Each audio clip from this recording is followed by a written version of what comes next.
Biochemical reaction में जो करते हैं कैटलिस्ट का काम, बायोकेमिस्ट्री में एंजाइम है उनका नाम। यूं तो है ये प्यार मोहब्बत के लिए बदनाम, लेकिन इनके बिना नहीं चलता है किसी साइकिल का काम।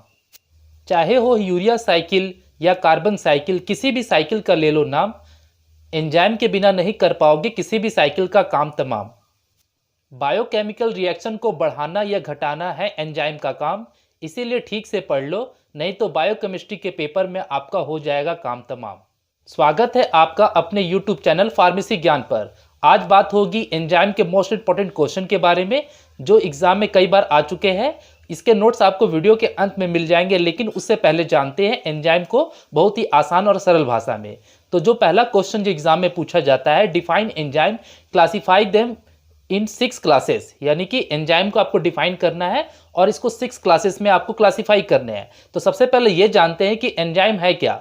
एंजाइम हमारे शरीर में उत्प्रेरक हैं। ये हमारे शरीर में होने वाले बायोकेमिकल रिएक्शन को बढ़ाने या घटाने का कार्य करता है। ये लिविंग सेल के द्वारा पैदा किए जाते हैं, जो हमारे शरीर के अंदर मौजूद हो रहे केमिकल रिएक्शन के रेट को या तो बढ़ा देते हैं या तो घटा देते हैं। और एंजाइम की संरचना जो है प्रोटीन के अणुओं के ही समान होती है, इसीलिए इसे प्रोटीन ही कहा जाता है। एंजाइम को 6 भागों में बांटा गया है। पहला है ऑक्सीडोरिक्टेज, दूसरा है ट्रांसफिरेसिस, तीसरा है हाइड्रोलाइसिस, चौथा है लाइसिसिस, पांचवा है आइसोमेरेसिस और छठा है लिगासिस। ये पहला क्वेश्चन था जो कई बार एग्जाम में आ चुका है और आगे भी आने की संभावना है। अब बात करते हैं हमारे नेक्स्ट क्वेश्चन के बारे में, जो है right a short about nomenclature of enzyme, यानी कि एंजाइम को जो नाम दिया जाता है उसके रूल क्या है, उसके नॉमेनक्लेचर करने के क्या क्या नियम है, इसके बारे में आपको बताना है। तो जनरली एंजाइम को उसके अंत में यानी कि सफिक्स दे करके नाम दिया जाता है। एंजाइम को नाम देने के 3 तरीके हैं। पहला है एडिंग सफिक्स बाय आई इन, यानी आई इन लास्ट में जोड़ करके, जैसे कि पेप्सिन, इसमें लास्ट में आईएन जुड़ा हुआ है। ट्राइप्सिन, इसमें भी लास्ट में आईएन जुड़ा हुआ है। रेनिन, इसके भी लास्ट में आईएन जुड़ा हुआ है। और लास्ट में है कीमोट्रैप्सिन। उसके बाद दूसरा जो है बाय एडिंग सफिक्स एएसई, यानी लास्ट में एएसई जोड़ करके, जिसके एग्जाम्पल है फेमरेसिस, यूरेसिस, लिपेस एंड सुक्रेस। ये जो है सब्सटेंस के अकॉर्डिंग, यानी जिस सब्सटेंस के आधार पर ये अप्लाई किया जाता है उसके अकॉर्डिंग है। तीसरा है बाय एडिंग एएसई, ये भी एएसई है, ऊपर वाला भी एएसई था, लेकिन ऊपर वाले में सब्सटेंस के अकॉर्डिंग था, नीचे वाले में रिएक्शन के अकॉर्डिंग है, जैसे कि ऑक्सीडेसिस, रिडक्टिस, ट्रांसफिरेसिस, लिगेसिस, यानी कि जिस तरह का रिएक्शन है उस हिसाब से एंजाइम को यहाँ पे नाम दिया गया है। उसके बाद मोस्ट इंपॉर्टेंट क्वेश्चन ये है कि discuss different factor affecting enzyme reaction, यानी कि एंजाइम के रिएक्शन को इफेक्ट करने वाले अलग अलग फैक्टर के बारे में आपको बताना है।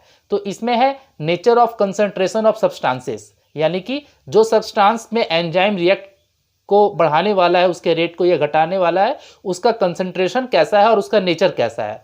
दूसरा है nature of concentration of enzyme, enzyme का नेचर और कंसंट्रेशन कैसा है, इस पे भी इफेक्ट फैक्टर जो है डिपेंड करते हैं। तीसरा है इफेक्ट ऑफ टाइम, टाइम कितना दिया जा रहा है। चौथा है इफेक्ट ऑफ टेम्परेचर। पांचवा है इफेक्ट ऑफ अल्ट्रावायलेट रे। और छठा है इफेक्ट ऑफ इनहिबिटर।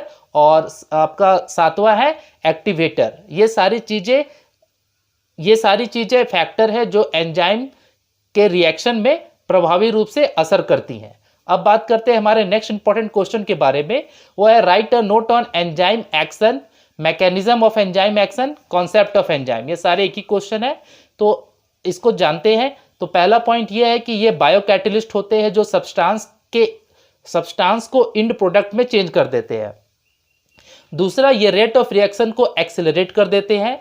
तीसरा, 1913 में मिचेल और मेंटेन नाम के साइंटिस्ट ने इसे खोजा था, ताकि ये उस समय ये देख रहे थे कि हमारे शरीर में एक ऐसा पदार्थ है जो कि हमारे बायोकेमिकल रिएक्शन को इंक्रीज कर दे रहा है, रेट ऑफ रिएक्शन को बढ़ा दे रहा है। सबसे पहले एंजाइम सब्सट्रेट के साथ मिलकर के कॉम्प्लेक्स मॉलिक्यूल बनाते हैं। कॉम्प्लेक्स मॉलिक्यूल बनाने के 2 तरीके हैं। पहला है लॉक एंड की मॉडल्स और दूसरा है इंड्यूस फिट मॉडल। अंत में एंजाइम सब्सट्रैक्ट कॉम्प्लेक्स मॉलिक्यूल्स में से प्रोडक्ट को अलग कर देते हैं और इस तरह से इंड प्रोडक्ट के रूप में प्रोडक्ट अलग हो जाता है और एंजाइम्स अलग हो जाते हैं। गिव द नेक्स्ट क्वेश्चन जो है, जो कई बार एग्जाम में पूछा जा चुका है give therapeutic and pharmaceutical importance of enzyme, यानी कि एंजाइम का कौन सा थेरेपेटिक इंपॉर्टेंस है, यानी कौन कौन सी बीमारियों में एंजाइम को दिया जाता है और कौन कौन से फार्मास्यूटिकल इंपॉर्टेंस है, यानी कि कौन कौन सी दवाइयों के निर्माण में एंजाइम का इस्तेमाल होता है। तो पहला बात करते हैं थेरेपेटिक इंपॉर्टेंस के बारे में। तो पहला है इसका ट्रीटमेंट ऑफ कैंसर, कैंसर के इलाज में एंजाइम का इस्तेमाल किया जाता है। Treatment of lactose in tolerance in children, यानी कि लैक्टोज इंटॉलरेंस जो चिल्ड्रन में हो जाती है उसके ट्रीटमेंट में इसका इस्तेमाल किया जाता है। इन्फेक्टेड वुंड्स को साफ करने में इसका इस्तेमाल किया जाता है। थ्रोम्बोसिस के इलाज में इसका इस्तेमाल किया जाता है। गैस्ट्रोइंटेस्टाइनल ट्रेंट यानी जीआईटी डिसऑर्डर के रूप में इसका इस्तेमाल किया जाता है। तो ये थे थेरेपेटिक इंपॉर्टेंस। अब बात करते हैं फार्मास्यूटिकल इंपॉर्टेंस के बारे में। तो फार्मास्यूटिकल इंपॉर्टेंस में प्रोडक्शन ऑफ 6 एमिनो पेनिसिलिन, यानी कि 6 एमिनो पेनिसिलिन ड्रग्स बनाने में इसका इस्तेमाल किया जाता है। Production of protein hydrolysis, protein hydrolysis के निर्माण में इसका इस्तेमाल किया जाता है। Use in orthopaedic practice, orthopaedic practice में अलग अलग जगह पर इसका इस्तेमाल होता है। यूज इन कार्डियक डिजीजेस, हृदय के रोग में इसका इस्तेमाल होता है। Production of L amino acid, L amino acid में इसका इस्तेमाल किया जाता है उसके प्रोडक्शन में। और fructose syrup, high fructose syrup के प्रोडक्शन में इसका इस्तेमाल किया जाता है। अब आपके सामने सारे नोट्स है, इसे जल्दी से अपनी कॉपी में लिख लीजिए या स्क्रीनशॉट ले लीजिए और एग्जाम की प्रैक्टिस अच्छे से कीजिए। इस तरह से आसान भाषा में मैं वीडियो बनाते रहूँगा। बस लाइक शेयर कमेंट करके अपना आशीर्वाद मुझे देते रहें। दोस्तों के बीच शेयर जरूर करें। मिलते हैं नेक्स्ट वीडियो में। Bye bye.